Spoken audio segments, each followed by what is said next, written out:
There we go. Ladies and gentlemen, thank you all so much for coming. Welcome to the second edition, the March 4th edition of the Slips Team News. I am GJ, the artist that will be bringing you all the news ripped straight from the wonderful world of Slips. Now, we got plenty of topics on the itinerary for tonight. We got tourney leaderboard update. We're gonna look into one of the teams that are vying for the tournament spots, and we're gonna do a little check-in on Slips itself. Now, and we also have an interview lined up with one of the players from the Midnight Snacks. Look forward to that. Now, on that note, ladies and gentlemen, we're gonna get right into the thick of it with the first part of our evening, which will be the tournament leaderboard update. Let's see. There we go. And nice. Okay. Took care of my due diligence there. Now, on that note, let's take care of the leaderboard. Should be updated this time. And sure enough, it is. Here we go. The tournament leaderboard is thus as of tonight. As you can see, if you look closely, you can see the two top teams are Sicky Sports and MK2. And let me tell you, they've been duking it out for that first place spot. Sicky Sports remains undefeated with 4 wins, 4 matches. And MK2, the team that we'll be talking about in a bit, not too far off in terms of standings and scores and wins and what have you.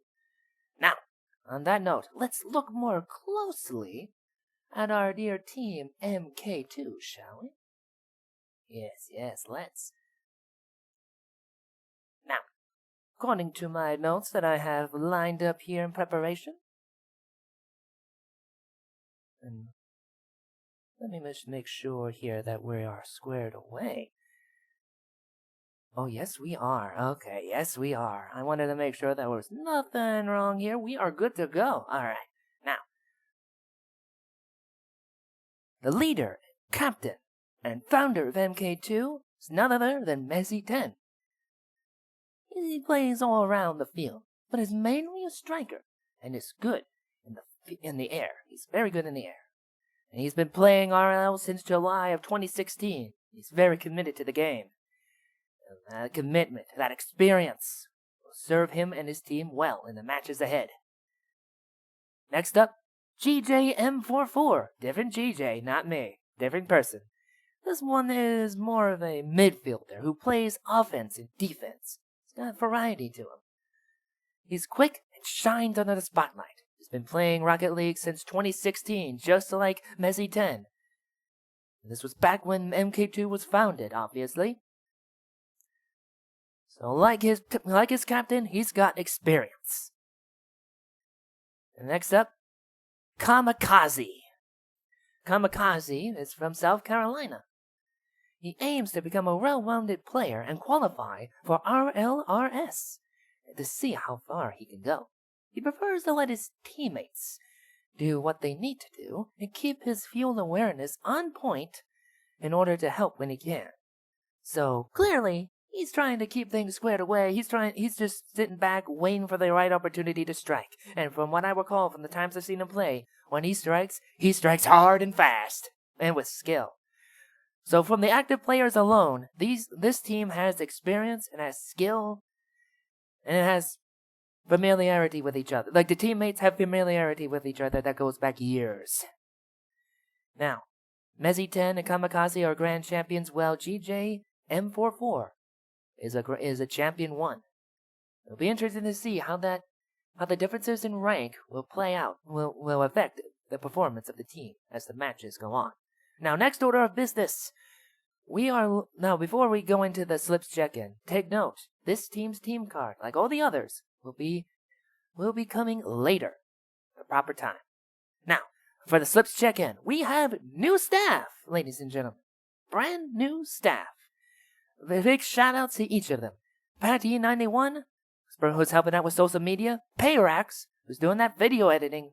That's Stebby, who's also helping with social media. Kra, who's providing the marketing work. And of course, HUDX, who is now one of our casters. We are still looking for new volunteers, though. So if you want to help out, come to the Discord and let us know that you want to help out and what you can do. Now, with that being said, we're going to go right into our next line of business, the interview with one member of the Midnight Snacks. Enjoy.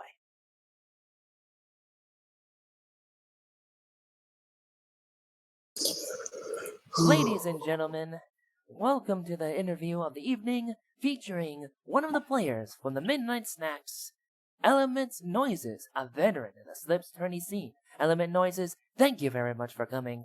Truly appreciate it. No problem. Happy to be here. Yes. Happy to have you here too. Now I got a set of questions, and just as Detective John Kimball would say, aka the Terminator, I want them answered immediately. Will do. Okay. Bad Arnold Schwarzenegger impression aside, intentionally bad, mind you. That's First the best way to question: do it. what got you into Rocket League in the first place? So I watch a YouTuber by the name of KYR Speedy. He plays a bunch of like Call of Duty, CS:GO, stuff like that, with a bunch of different guys.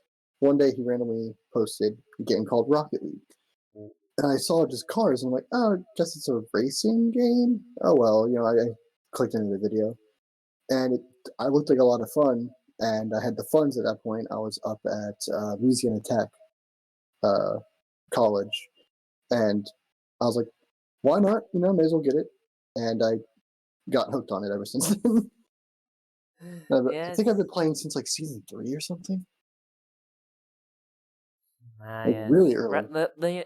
What got me interested in Rocket League was the fact that it's essentially soccer with rocket-powered cars, a giant ball, and a gigantic cage. Yeah. It's pretty darn extreme, especially when you consider the demos. Oh, I love my demos. Yeah, I have a soft spot for demos. Anyways, my next question: how did you meet your teammates in the Midnight Snacks? So, as I'm pretty sure you're aware, we used to be on Nebula. Yes. All 3 of us actually used to be on Nebula.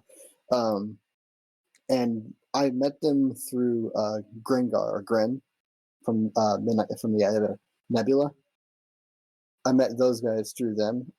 Kodo is Gren's cousin, and then Shotgun is just someone we picked up out of nowhere. I've known them for I think nearly a year now. Grengar I've known for 4 years. The other 2 I've known for about a year or 2. So kind of just randomly met. Don't really know them too well in real life, but I mean, 4 years is pretty darn long for knowing the other ones. Yes, we got some Midnight Snacks and Nebula lore here, ladies and gentlemen. Remember, folks, the Midnight Snacks, not the only team that broke off from Nebula. But we're talking about Midnight Snacks here, so going back to the interview. Question the third. Who would you say is the best player in your team? Not to be cocky or anything, but it's either me or Kodo. Because, like, while Seth or Shotgun, or Shot A, whatever you want to call him, I know he's probably going to hear this and he needs to pay attention. He tends to cut rotations a little bit too much. He needs to kind of work on that. His consistency is really, really good. He can hit stupid angles and stuff like that. Porter or Kodo is more all around. He used to not be that good at defense, but now he's gotten really good at defense. I guess, yeah, it's just a tie between me and Porter. I don't know exactly how to describe it, but yeah, I'd say it's a tie between us 2. I can't really say who's better and who's not. Yes. I got not one, but we definitely got good players, solid players in the Midnight Snacks team. Now, what do you think of the competition so far?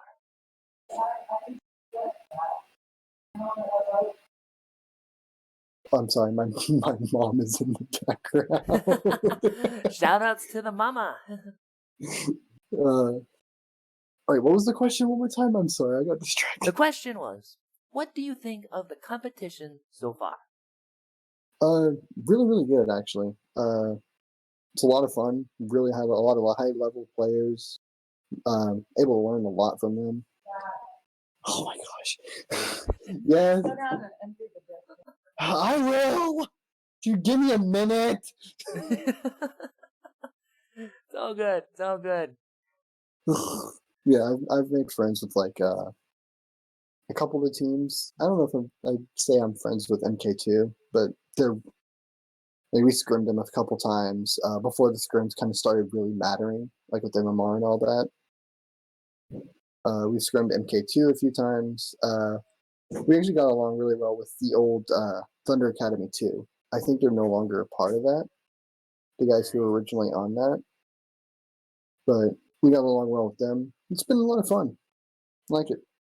And it's been a lot of fun. Now, one last question, real quick. Now, this is concerning salt, but this is fun. This is a fun question. What was the saltiest moment you have ever experienced in RL? And within reason, we are being recorded. Choose your words. Considering the fact that I get salty really easily, I don't know. The saltiest moment.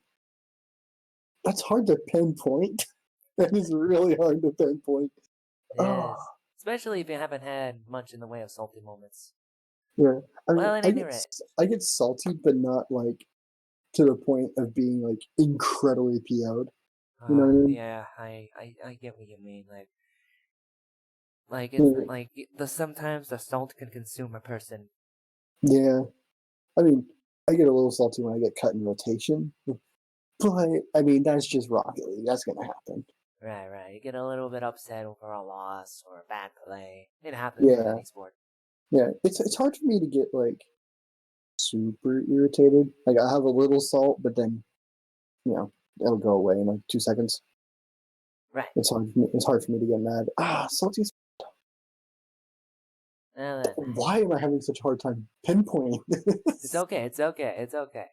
At any rate, ladies and gentlemen, thank you very much for watching this interview. Big thanks to Element Noises for coming into the studio.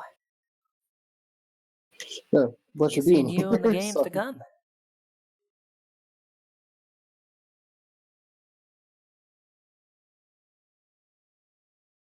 There we go. Anyways, ladies and gentlemen, that is all we have for tonight. Thank you very much for watching. We'll see you guys tomorrow, same time, 8 o'clock p.m. Eastern. Why was I 10 minutes early? I was excited. Night, guys.